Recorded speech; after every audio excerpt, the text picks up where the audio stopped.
You've seen those million-mile Tacomas out there, but can following Toyota's braking advice actually help yours last that long? Here's what they say and why it matters way more than most people think.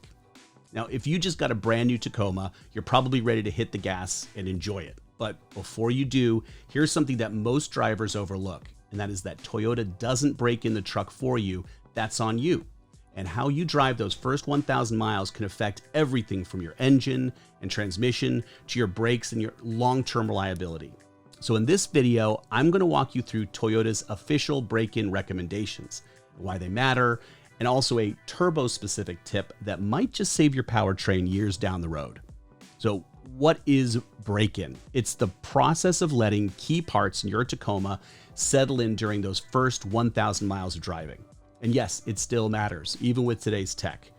Here's what's actually happening underneath the hood. So the engine's piston rings are seating against the cylinder walls. They form a tight seal, and this helps prevent oil burn and keeps compression strong. Now your brake pads and your rotors are bedding in, creating an even wear pattern for smoother stopping power. And your transmission, suspension, and driveline components, they're going through their first heat cycles, so they're slowly adjusting to real-world loads. And the bottom line is that this period sets the foundation for how smooth and reliable your truck is going to be years from now. Now, let's get into what Toyota actually says in the owner's manual. It says that the first 200 miles, you need to avoid sudden stops. So emergency braking is always okay for safety, of course. Now, the first 500 miles, no towing. Your engine is not ready for that kind of strain yet.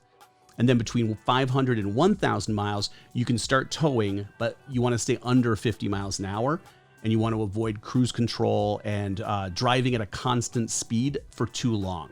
Now, don't rev too high or stay in low gears for too long, and you want to ease off the sudden acceleration. The key here is variation. Change up your speeds and throttle input so that the engine and transmission can cycle through these natural load changes without being stressed. This isn't just advice for brand new trucks. If you've replaced your engine, your transmission, or even a differential, those parts need break-in too, and those same rules apply. Now, if you follow Toyota's break-in advice, here's what you're likely to get in return.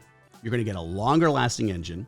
You're going to get better fuel economy over time, smoother performance as the truck ages, much more consistent brake wear and stopping power. And skipping it is not going to blow up your engine, but over 50,000, 100,000, or 200,000 miles, it can make a real difference. Now, here's something most people don't know. If your Tacoma has the new turbocharged engine, Toyota recommends a special cool down step. Idle the engine for 1 minute before shutting it off. If you've just driven uphill, if you've maintained speeds over 62 miles an hour, or driven aggressively.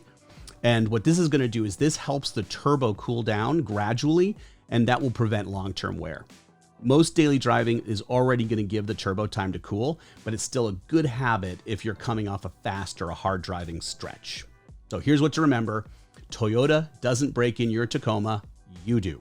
And break-in matters for the engine, the brakes, transmission, and more. And doing it right is going to give your truck a smoother ride, better fuel economy, and longer life.